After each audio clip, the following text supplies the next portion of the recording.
तो भाई देखो, मेरे फादर बीएसएफ में थे, बॉर्डर सिक्योरिटी फोर्स में, है ना। तो अब तो वीआरएस ले लिया उन्होंने।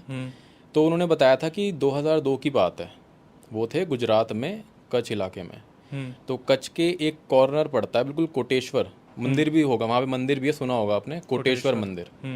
तो वहाँ पे ना एक आउटपोस्ट है, मतलब बीएसएफ की आउटपोस्ट पड़ती है कि कम्युनिकेशन के लिए जाना पड़ता है। तो वहाँ बीच है ना, कोटेश्वर का जो एंड है वहाँ से बीच शुरू हो जाता है एक। तो वहाँ से उनको जाना था सावला पीर। अब पार्टीशन से पहले, इंडिया पाकिस्तान जो पार्टीशन हुआ था उससे पहले सावला पीर मतलब पूरा एक ही था सब कुछ, लेकिन पार्टीशन के बाद वो इंडिया के इलाके में आ गया। अच्छा। है ना। तो तब से बीएसएफ वहाँ पे कंट्रोल रखती है कि वहाँ से कोई आ ना जाए। पाकिस्तान से क्या इलीगली आ जाते हैं लोग, अच्छा। शिप से इलीगली आते हैं। तो ये लोग थे, नए नए थे, है ना। तो जानकारी कुछ थी नहीं, नए नए वहाँ पोस्टिंग हुई थी गुजरात में। तो 20 लोग थे, 20 लोगों की टुकड़ी थी, ये लोग गए। खाली बोट वाले को पता था कि भाई कहाँ जाना है, क्या सीन है। बोट वाले गए वहाँ पे, भाई लेके उनको गए वहाँ पे। इनको कोई आइडिया नहीं भाई कहाँ जा रहे हैं, क्या होने वाला है। इतना पता था कि बस वहाँ से कम्युनिकेशन एस्टेब्लिश करना है, यहाँ कोटेश्वर से, सावला पीर से कोटेश्वर पे करना है। होता क्या है यूजुअली कि वहाँ पे जो बीच है वो टाइट समर्स में बहुत हाई होती हैं। अच्छा। मई जून में ना बहुत ज़्यादा, मतलब आप जा नहीं सकते, लहरें बिल्कुल हाँ ऊपर बहुत तक जा ऊंची रही होती हैं। तो ना वो बंद कर देते हैं कम्युनिकेशन को। अब हुआ क्या कि सितंबर या अक्टूबर की बात है, तो थोड़ी टाइट थम गई। तो फिर ये लोग गए, शाम हो गई पहुँचते मतलब 5 बजे के आसपास निकले थे, 7 बज गए। वो ना टापू है छोटा सा, सावला पीर जो है छोटा सा टापू है। वहाँ पहले दरगाह वर्गा भी हुआ करती थी, है ना। वहाँ पे मेला लगता था पहले बहुत बढ़िया। तो ये पहुँच गए वहाँ पे भैया। अब रात में कहाँ सोएं, क्योंकि 2002 की बात है ये, वहाँ पे कोई ऐसी कोई फैसिलिटी तो थी नहीं। तो वहाँ पे ये चले गए अपना आराम से। जाने के बाद क्या होता है वहाँ पर कि अंधेरा हो चुका था पूरा। इन्होंने सोचा यहीं सो जाते हैं, कोई बात नहीं, क्योंकि बहुत ही अच्छा माहौल था वहाँ पर, कोई मच्छर नहीं, कुछ नहीं, बढ़िया था, हवा बढ़िया चल रही थी, समुद्र के किनारे तो था ही। तो ये लोग 20 लोग वहीं सो गए, है ना। अब होता क्या है, जब सुबह होती है तो भाई सुबह देखते हैं कि वहाँ तो भैया कब्रिस्तान में सो रहे थे सारे लोग। ओबे। आसपास हड्डियाँ पड़ी हैं, खोपड़ियाँ पड़ी हुई हैं। और रात को ऐसा कुछ भी नहीं था? रात को पता नहीं चला। सबसे बड़ी बात क्या थी, टॉर्च नहीं जल रही थी रात में। जो टॉर्च थी ना, हाँ। टॉर्च नहीं जली किसी की भी। 20 के 20 बीएसएफ के जवानों की टॉर्च नहीं जली। कुछ ना कुछ तो पैरानॉर्मल था क्योंकि वहाँ पे हुआ क्या था कि समुद्र में लहरों ने ना पूरा वो आइलैंड तबाह कर दिया था। वो भाई साहब। तो उन्होंने कुछ प्रेजेंस भी वहाँ महसूस करी थी। तो उन्होंने तो भैया वहाँ पे अपना कम्युनिकेशन एस्टेब्लिश करा के वापस आ गए। मतलब एक तरीके से ये था कि हॉन्टेड हॉन्टेड आइलैंड काइंड पूरा, ऑफ थिंग हो रखी थी वहाँ मतलब पे। वो जो भूमि थी वही ऐसी थी पूरी बिल्कुल। कब्रिस्तान में सो रहे थे, बताओ, सोच कर देखो। भगवान कितनी बड़ी यार। मतलब मैं तो ये सोचता हूँ ये जो आर्मी वाले होते हैं इनके आगे चैलेंजेस भी कितने आ जाते हैं बहुत तगड़े। कि मतलब जहाँ पे पहुंचे वहीं पे आराम करना पड़ेगा, वहीं अपना टेंट लगाओ, वहीं सब कुछ कराओ, कोई सुविधाएं नहीं है, अचानक से इतने फैसले लेने पड़ते हैं। तभी तो इतने टफ माहौल में वो होते हैं। एंड आई एम श्योर कि ऑडियंस में भी बहुत सारे लोगों के पेरेंट्स होंगे, तो उनको पता होगा इस चीज़ के बारे हमारे में। तो आर्मी वाले भी देखते ही हैं, हमारे पास आती है रियल स्टोरीज, तो भाई कमेंट सेक्शन में बताना कि आपके साथ भी कभी कुछ ऐसा हुआ हो, तो फिर उसे भी हम कवर करेंगे। लेकिन देख लो कि जो आम आदमी यार बैठते हैं घर पे कितना कुछ सोच के कि हमारी तो जनता, मतलब आराम कर रहे हो घर पे, आप ये देखो कि आर्मी लाइफ जो है वो कितना हमारे लिए फोर्स पे, मतलब बॉर्डर पे जाके कितना सब कुछ कर रही है। तो एक बार तो भाई सल्यूट है आर्मी वाले जितने भी व्यूअर्स हैं, उनके पापा मम्मी सबको जो जो आर्मी में काम कर रहे हैं। भाई इसी बात पे तो वीडियो लाइक और कमेंट होना चाहिए बिल्कुल। बिल्कुल भाई, कमेंट में भी ज़रूर डालना इस चीज़ के लिए जिनकी फैमिली से भी, और एक बार जय हिंद जय भारत भी डाल देना ये वाला हिस्सा, ताकि हमारे जो आर्मी मैन है उनको भी थोड़ा सा मोटिवेशन मिले। बिल्कुल बिल्कुल बिल्कुल। आगे बताइए भाई, और आप दो तीन किस्से बता रहे थे। हाँ, एक है हमारे भाई घर का। हम्म। तो गाज़ियाबाद के अंदर एक हमारे घर के आगे ही मतलब टी पॉइंट पड़ता है। हम्म। तो उस टी पॉइंट पे क्या है कि एक घर है ना। तो उस घर में क्या हो रहा था कि एक बूढ़ी दादी रहती हैं, उस घर में नहीं, उस घर के पड़ोस में रहती हैं वो। हम्म। तो वो क्या है, ऊपर सोती हैं फर्स्ट फ्लोर पे, है ना। अब उनको क्या होता है कि भाई रात को कूलर चलाएं हम्म। तो म्यूज़िक की आवाज़ आए, कूलर बंद करें तो म्यूज़िक रुक जाए। अच्छा। हाँ, छन छन छन छन छन छन जैसे होता है ना, के पायल की आवाज़ आती है वैसे। बार बार कूलर चलाएं, बार बार छन छन रुक जाती है। जैसी कूलर ऑफ कर रही हैं फिर रुक जा रही है, फिर आ रही है, फिर रुक जा रही है, ऐसे कर रही हैं। अब वो डर के मारे बेचारी छत पे गई देखने के लिए। उन्होंने देखा कि ऊपर कोई लेडी नाच रही है। तो वो जो दादी जी थी अकेले ही रह रही थी? नहीं नहीं, नीचे उनके बेटा बहू रहते थे। नीचे हाँ। वो रहते थे। रात को 2-3 बजे वो डर के मारे चली गई। वैसे ही बूढ़े लोगों को नींद तो आती नहीं रात में, एक बार नींद खुल गई हो तो गया। खुल गई फिर तो। हम्म। तो वो गई छत पे, उन्होंने देखा कि कोई लेडी नाच रही है सफ़ेद साड़ी में, अरे। पैर उल्टे। वो जो भागी है ना, हाँ। भाग के दुम दबा के अपने बेटे बहू के पास गई हैं कि मैं आज के बाद ऊपर नहीं सोऊंगी। ये बात उन्होंने शेयर करी मेरे चाचा से अगले दिन कि ऐसा ऐसा हुआ मेरे साथ। तो भाई वहाँ पे ऐसा माना जाता है कि वहाँ पर किसी का आत्मा का वास ज़रूर है, क्योंकि वो घर इतना शापित है कि 4 बार बिक चुका है वो घर। अच्छा। 4 बार। रेंटर नहीं रुकता वहाँ, कोई आता है वो नहीं रुकता। 4 लोग बेच के जा चुके हैं, कोई नोएडा चला गया, कोई फरीदाबाद चला गया, कोई कहीं चला गया, वहाँ कोई नहीं रुकता। और उस घर में जो आएगा ना, उसके कपल की लड़ाई होनी ही होनी है, आपस में मनमुटाव होना ही होना है वहाँ पे। कुछ इतिहास है भाई इसका? भाई इतिहास मेरे को जो लगता है, हाँ। वो इलाका 2000 सन 2000 के आसपास, उस इलाके के आसपास कब्रिस्तान था। हाँ। तो हो सकता है कि वहाँ पर कुछ ना कुछ कब्र हो गया, कुछ ना कुछ होगा पक्का। सोचो उस घर के जस्ट सामने कब्रिस्तान था पूरा पहले, जो अब तो पूरा डेवलप हो चुका है, सब कुछ हटा दिया, मकान बन गए। लेकिन मैंने खुद देखा है, उस इलाके में हम खेलते थे, तो उस घर की जो ज़मीन थी ना, जब वो घर नहीं बना था, तो तब भी हमें वहाँ कुछ प्रेजेंस महसूस होती थी बचपन में। कुछ बोल लेने घुस गए थे क्या? हाँ, बोल लेने, नेगेटिविटी आती थी। हुआ क्या था भाई, बताना थोड़ा सा।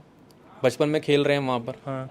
खेलते खेलते चले गए भाई वहाँ, अब कूद गए वहाँ पे, बॉर्डर था, मतलब बॉर्डर बना हुआ था, ऐसे हम कूद गए उसके अंदर।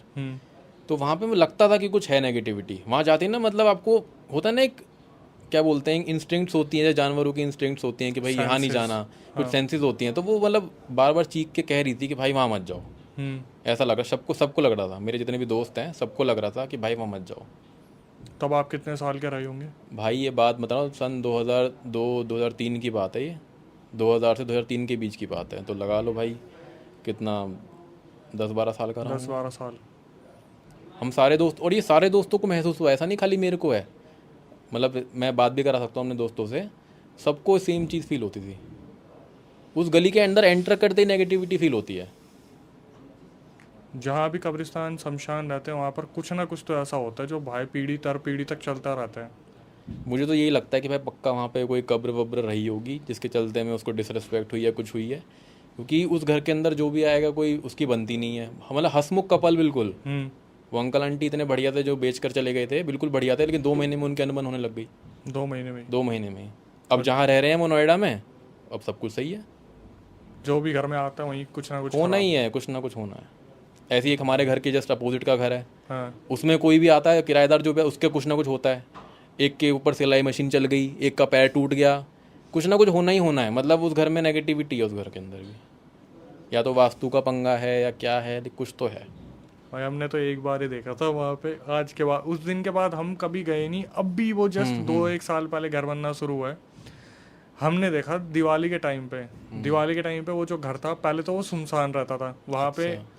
बताऊंगा एक्चुअली हुआ क्या था, लेकिन हमारी तो रूह कांप गई थी। आपने कभी ये सीन देखा नहीं होगा कि किसी बंद घर में ना दिवाली के टाइम पे अपने आप पटाखे बज रहे हैं। हमने चिंगारियां भी उड़ती देखी है, हमने बम फटते भी देखे हैं, और हमने वहाँ उस घर में, बंद घर में आग जलती हुई भी देखी है। एक्चुअली जब हम छोटे थे ना, उस घर में किसी औरत ने अपने आप को जला के खत्म कर लिया था।